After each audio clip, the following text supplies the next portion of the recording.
चलते हैं अगली खबर की ओर। डिप्लोमा इंजीनियर्स की चल रही अनिश्चितकालीन हड़ताल आज 18वें दिन भी जारी रही। आज काशीपुर के सिंचाई विभाग के संघ भवन में लगभग 32 विभाग के इंजीनियरों ने प्रतिभाग किया और अनिश्चितकालीन हड़ताल में शामिल हुए। इंजीनियर्स का कहना है कि जब तक हमारी मांगें पूरी नहीं होती तब तक हमारी हड़ताल जारी रहेगी। हमारी वही मांगें हैं जो पहले से चली आ रही हैं, लेकिन अब सरकार उसमें कटौती करने की बात कर रही है, जो कि गलत है। हड़ताल के चलते विभिन्न विभागों में चल रहे विकास कार्य अवरुद्ध हो गए हैं। ऐसे में इंजीनियर्स की अनुपस्थिति में चल रहे विकास कार्यों की गुणवत्ता को लेकर भी सवाल उठाए जा रहे हैं।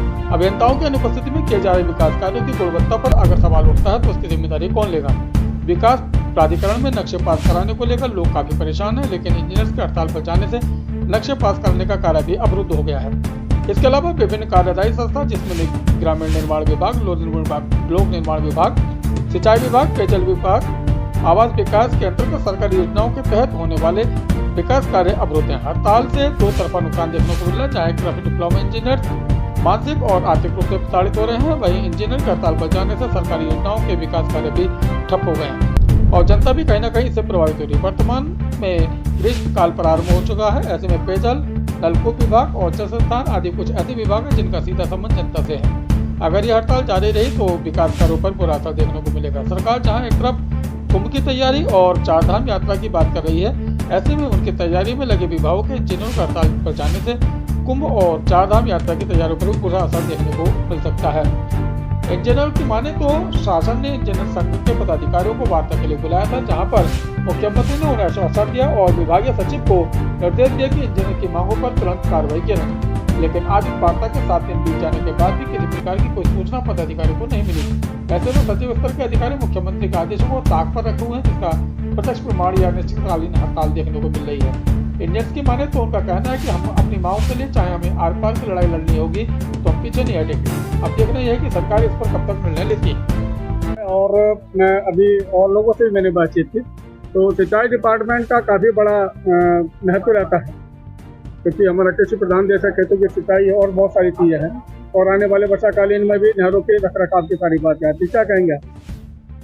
जैसा कि हम सभी लोग यहाँ पर हड़ताल पे बैठे हुए हैं और आज 18वां दिन है, तो हमारे हड़ताल पे जाने से किसानों को जो पानी मिलता है और जो हमारी योजनाएं हैं जो प्रस्तावित हैं, बाढ़ से संबंधित कुछ योजनाएं हमारी EFC होनी है देहरादून में, और काफ़ी सारे कार्य लंबित हैं जो कि हड़ताल की वजह से नहीं हो पा रहे हैं।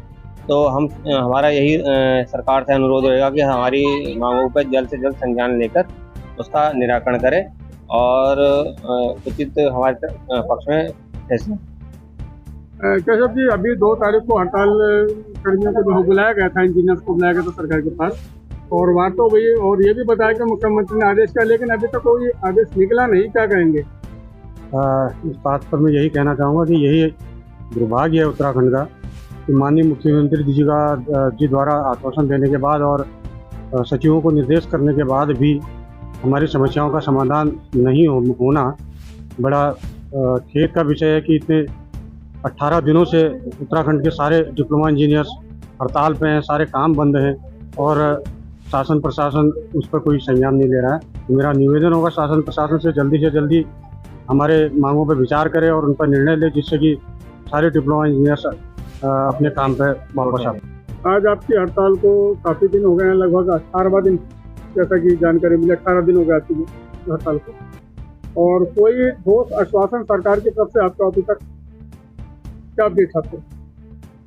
ऐसा है, सरकार की ओर से ठोस निर्देश उत्तराखंड शासन को दिया गया है कि यथाशीघ्र इस समस्या का निस्तारण किया जाए, लेकिन शासन जो है वो लगता है कुंभकर्णी निद्रा में है। हम लोग बहुत इनकलाबी नारे लगा रहे हैं, धीरे धीरे जाग रहा है। ऐसे में जो विकास कार्य कहीं जगह अवरुद्ध भी है, कई जगह चल भी रहे हैं, तो इंजीनियर्स की अनुपस्थिति में जो कार्य चल रहे हैं, विकास कार्य हैं, तो उनकी क्वालिटी के ऊपर अगर कोई तस्वीर लगता है तो जिम्मेदारी कौन लेगा? उसके लिए हमारे जूनियर इंजीनियर्स या जो यही साथी हैं वो जिम्मेदार नहीं है। उसके लिए वो ठेकेदार जिम्मेदार हैं जो अपनी मनमर्जी से ये कार्य करा रहे हैं। अगर उसकी कोई भी गुणवत्ता या कल कोई भी हादसा होता है तो उसके लिए पूर्णतः हमारे साथी नहीं, पूर्णतः संबंधित ठेकेदार और जो उनसे ऊपर के अधिकारी हैं वो जिम्मेदार होंगे। 18 दिन पूरे हो गए हैं, लेकिन सरकार द्वारा अभी तक कोई सुध नहीं ली जा रही है। क्या मतलब सरकार नाराज लग रही है आपको? नहीं, सरकार ने सुध ली है और सरकार नाराज भी नहीं है, लेकिन कभी कभी कुछ विषय इतने जटिल हो जाते हैं, कोई बीमारी इतनी जटिल हो जाती है, उसका निदान जल्दी हो नहीं पाता है। अब लग रहा है कि बहुत जल्दी जो है इस समस्या का भी निदान होने वाला है। हम कहते कहीं ना कहीं पेयजल संस्थान की भी काफी बड़ी भूमिका है इस समय, क्या कहेंगे आप? पेयजल विभाग 1 तारीख से इस हड़ताल में शामिल हुआ है और उस दिन से जो है हम लोग जो है लगातार इस हड़ताल को सपोर्ट भी कर रहे हैं। जैसा कि आप जानते हैं कि अब ग्रीष्म ऋतु प्रारंभ होने वाली है, हो ही चुकी है और पेयजल का क्राइसिस जगह जगह प्रारंभ होने लगा है। तो इन परिस्थितियों में जो योजनाएं ऑटोमाइजेशन पे हैं वो चल रही हैं, लेकिन जहाँ पे भी कोई पंप खराब हो रहा है, कोई लाइन टूट रही है, कोई डिस्टर्बेंस हो रहा है, तो उसको जो है हम कार्य को नहीं करवा पा रहे हैं, क्योंकि हम लोग सब हड़ताल में प्रतिभाग कर रहे हैं और उससे किसी न किसी प्रकार से जनता पे प्रभाव पड़ता ही है। तो और अगर यही स्थितियाँ आगे बढ़ती रहीं तो धीरे धीरे जो ऑटोमाइजेशन वाली स्थिति भी है उसमें भी कोई ना कोई प्रॉब्लम आनी चालू हो जाती है। अगर देख रेख ना की जाए तो वो समस्याएं बढ़ती चली जाएंगी और ग्रीष्म ऋतु में जो है काफ़ी भयंकर समस्या उत्पन्न होने वाली है इस हड़ताल के रहते हुए। अतः मेरा तो अनुरोध रहेगा कि जो है परिस्थितियों को देखते हुए सरकार को जल्द हमारी समस्याओं पर जो है संज्ञान लेना चाहिए और कुछ ऐसी समस्याएं नहीं है और ऐसी मांग नहीं है जो पूर्व में ना थी। पूर्व की मांगों को ही जो है दोहराने के लिए ही जो है ये सारी हड़ताल की जा रही हैं, जो बीच में जो है रोक दी गई हैं। तो हमारा तो अनुरोध रहेगा कि सरकार जो है सचेत हो और सरकार इस प्रदेश को हड़ताली प्रदेश बनाने से रोके और जो कर्मठ इंजीनियर जो दिन रात जनता की सेवा में और सरकार की सेवा में प्रयासरत रहते हैं उनको जो है इस तरह सड़कों पर दरियों पर बैठाने के लिए विवशना। ग्रीष्मकालीन में सीजन चल रहा है और ऐसे में पेयजल की और नलकूप की बहुत बड़ी भूमिका रहती है। कई सारी योजनाएं ऐसी हैं जो नलकूप विभाग के बगैर अधूरी रहती है और पेयजल की जैसे अमृत योजना या पानी की जो व्यवस्था वो चरमरा जाती है। तो आपकी हड़ताल का कितना असर पड़ेगा इन योजनाओं पर?